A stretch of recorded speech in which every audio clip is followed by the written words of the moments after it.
Hey guys, welcome out to the range. Today we are going to go run the Overland course, and I'm going to do it on foot because I'm just not sure I want to be running can in this vehicle. I like this vehicle. I've got to find a way to be able to get into the vehicle and put the weapon down without melting things. So I haven't quite figured that out just yet, but I will. Someone's going to say, "Oh, put the covering on it." Okay, well, I guess I could do that, but remember the front end of the can ends up exposed, and I don't want to jack anything up. So, not to mention I could use the cardio. And it is a gorgeous day. It's 64 degrees. Humidity is really, really low, and the fall colors are, well, kind of, because we haven't had a lot of rain here in Tennessee, but it's a beautiful day, so I'm glad you guys are here. The other thing is I'm going to leave this camera here because I want to move quickly, and we'll be operating off of this camera. And the Overland course, what you guys see when I film the Overland course with this camera, the edited version looks smooth, but when I take this camera with me, there's a lot of start, stop, start, stop, start, stop. So we're not going to do that today. Today is mostly, I am not wasting a beautiful day like today being inside, working on answering emails and making slings. I'll get to that tomorrow. So anyways, yeah, that's it. Today we're just operating off of this camera. All right, so first thing is we are going to hike it up this hill, and the first shot is way over here, and then we'll move back this way. I've changed things up just a little bit on the Overland course. I wanted to make it not so much more challenging. I just wanted to have more shooting positions further apart, so I moved some targets around, and I also added some targets. I told you guys I would give you feedback on the IC-13 bandolier, and so far I like it. Nothing to report, which is a good thing. No major hiccups with it, no major complaints, nothing is perfect, but guys, this is darn near perfect. Been really, really pleased with it. Every once in a while, it kind of bites me a little bit on the clavicle when I allow it to move forward a little too far, but it's not a deal breaker. Remember guys, there's nothing in this world that is perfect. All equipment for rifle support sucks. Some just sucks less than others.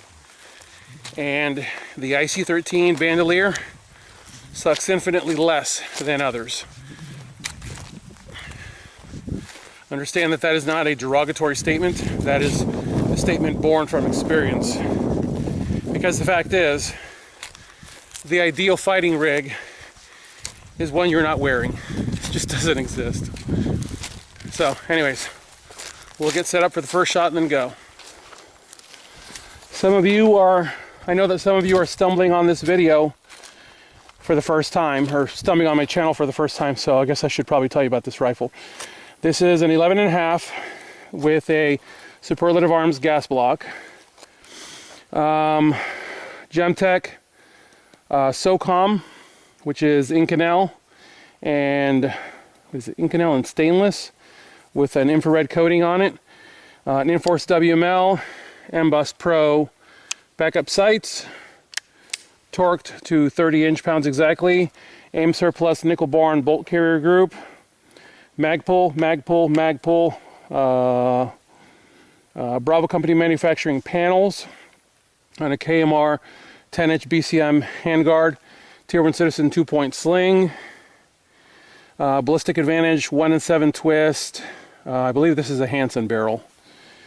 Geisley SSA trigger, Norgon ambi catch, Ballistic Advantage lower receiver, Anderson manufacturing upper receiver, no forward assist, no ejection port cover,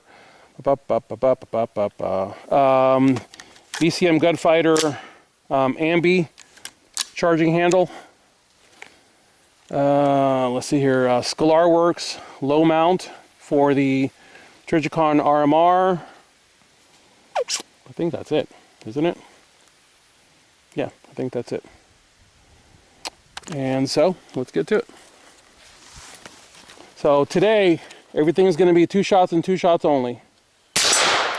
Too high, better. I probably just cracked another bolt head. Yay, there goes more money. Oh, did I luck out? Did I actually hit directly between them? Well, let's have us a look. Oh, I lucked out. Guys and gals, I lucked out. That bullet went smack between. Look at that. That's great, right there. That bullet went right between the 2 bolts. Yay! All right, let's keep moving. Today it's going to be 2 shots only. Hit, it's going to be shoot, hit, shoot, hit. If I don't hit, I have to move on.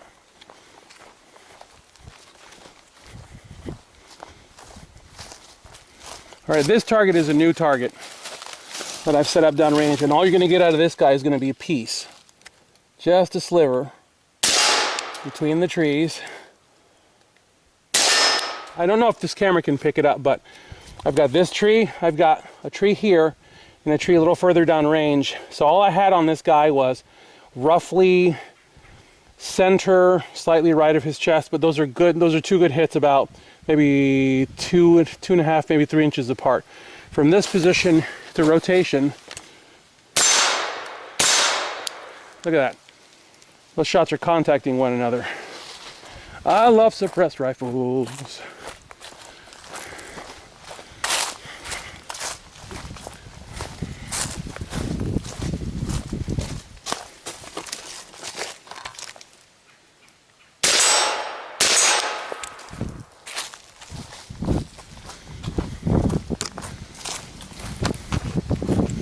As you guys remember, I used to have a target out there, and now I've moved that target somewhere else.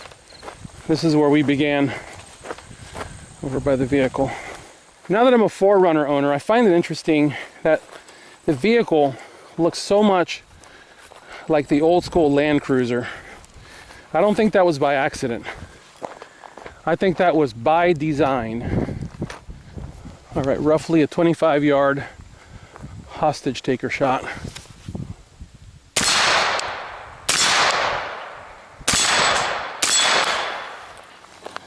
We have fired enough rounds to do a tack reload.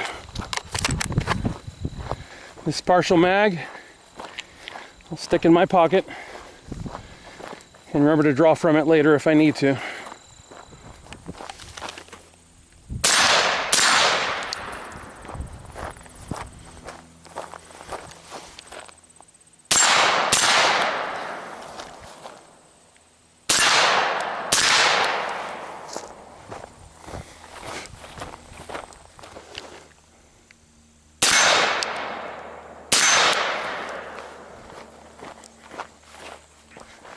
Oh, I should have gotten a drink of water from the vehicle before I did this. I'm gonna suck it up. I know that some of you watching at home are going, well, dude, does he not see that target right out in front of him? Yes, I see the target. I'm just trying to get closer. Trying to mimic more of a CQB engagement rather than longer shots.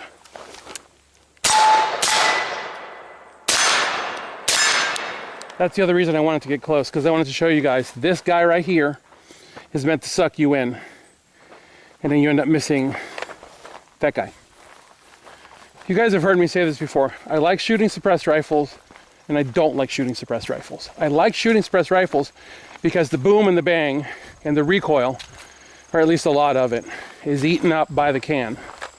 However, what you end up with is the front end of the gun does not cool. It just stays mercilessly hot. Let's see if I can show you. Oof. You hear that? So, mommy, that's hot.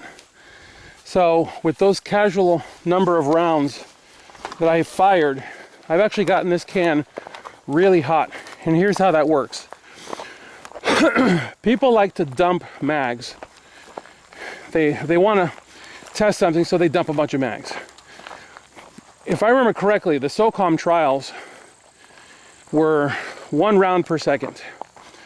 Pop, pop, pop, pop. So what you're doing was, you were getting that can hot, you were keeping it hot for an extended period of time. And you weren't just getting it hot, you were getting it mercilessly hot. That is how you test a suppressor. You just keep pouring heat onto it and you don't let off.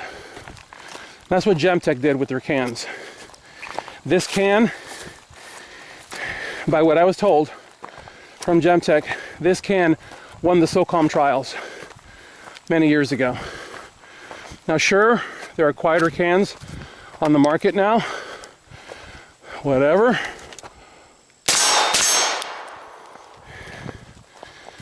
All power to you. Don't really care. This can gets it done. By the way, guys, this is the guy we were shooting at from 300 yards. This area out here is going to be fun because I moved targets recently and I don't fully remember where everything is.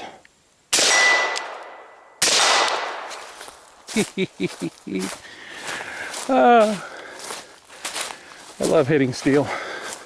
This is going to be nice here in a couple of other months when it thins out and more light gets in here. Right now it's pretty thick actually. I believe I have 2 more targets out here. Could be 3, but I know it's at least 2. And I know how many I have of each type of target. So if I ever miss something, if I ever go back through and oh, really? Really? Had that been a person, I'd be dead. Oh, man.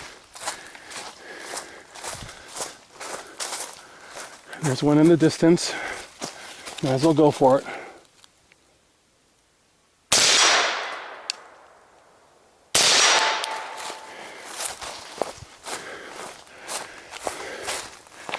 Right about now, my Padawan Benjamin is salivating because he doesn't get to be out here. I like that guy. He reminds me of me several years ago. Always wants to get out and shoot. Clearly, I need to come out here and do some more target maintenance. These targets need a fresh coat of paint. By the way, oh yeah, this one lost a bolt head. All right, let's make a notation to get a new bolt for that.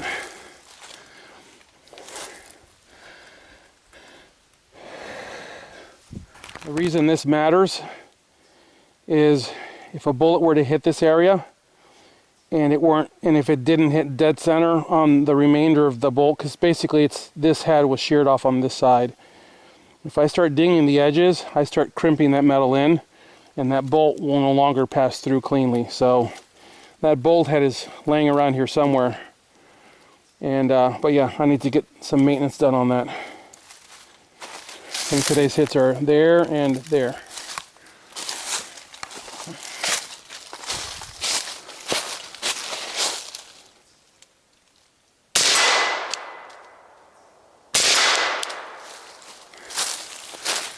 All right, I believe that's the last target. The course of fire ends, or at least the reverse ends when I touch that target. This used to be the property line, and now my friend owns many more acres in that direction.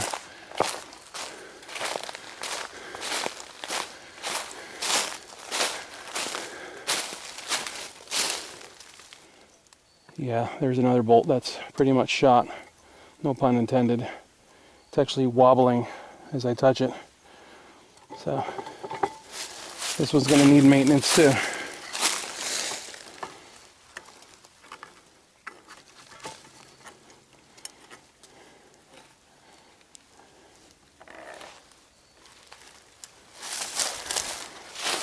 All right, here we go.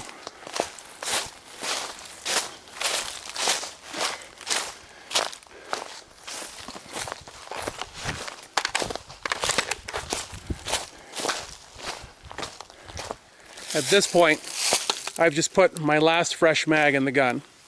I have a partial and a partial. And I've gone ahead and I've inserted them back into the chest rig. Why have I done that? Because my only source of ammo is this bandolier. So there's no point in having partial mags anywhere else, because now the only source of ammo can be derived from these two remaining mags. So I've got 30 and whatever else I've got left here. And as you guys have heard me say before, on your way back, go a little distance, find the new shooting position, pop the target again.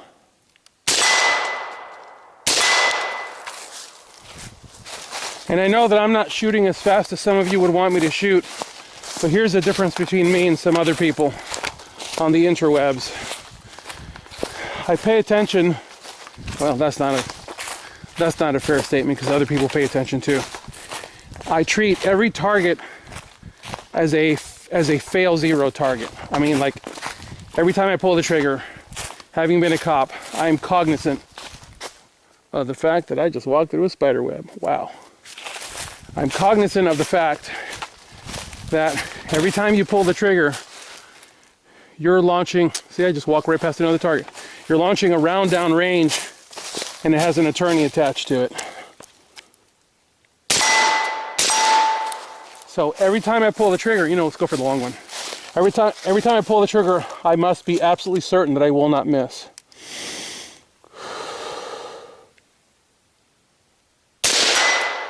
Beautiful. Beautiful.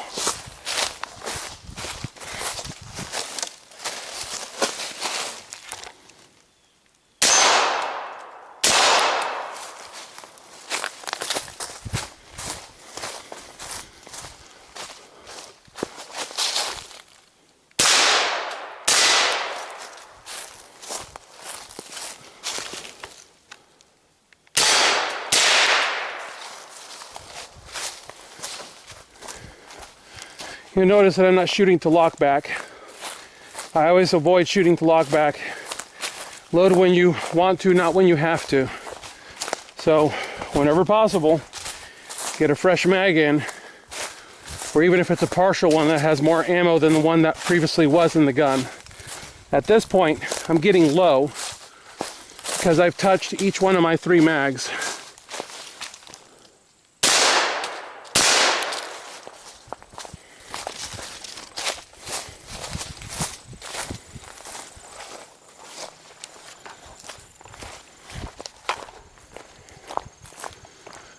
Alright, back down the hill we go. You guys are seeing a shortened version of this, but it's been probably 30 minutes now, maybe a little bit longer since I started this. I go for a 3-mile hike most mornings, so this is a nice addendum to that workout.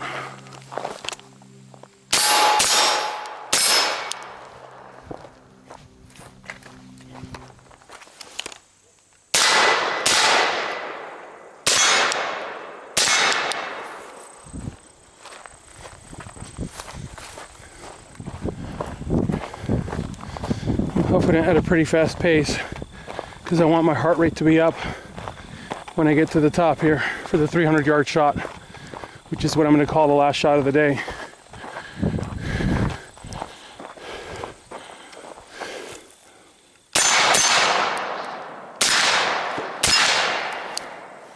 Where's the other guy?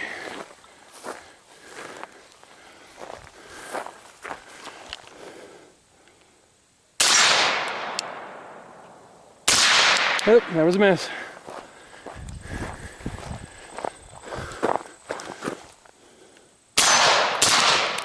That was a miss.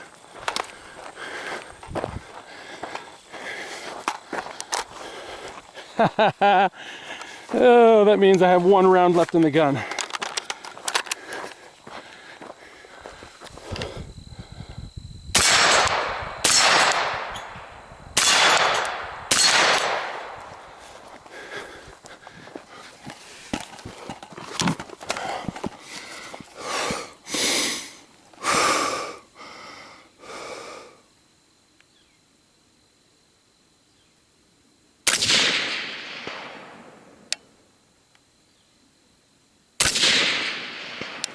Wow, I'm amazed I made that last shot because I'm shaking pretty bad. Woo!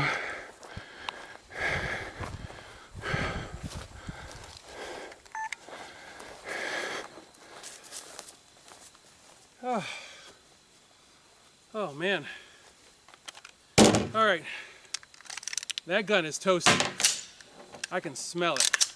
Hot gun. I'm not even going to touch that can. It's hot. It is.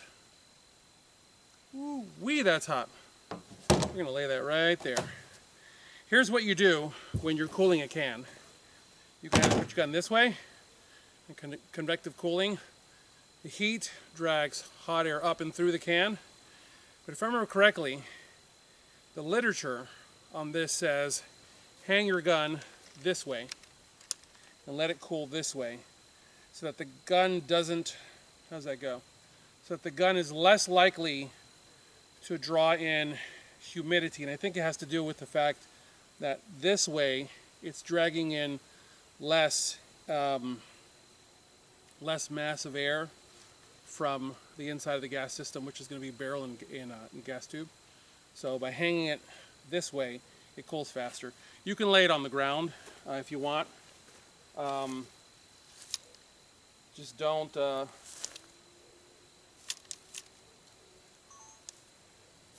Yeah, it's kind of turning the grass a different color.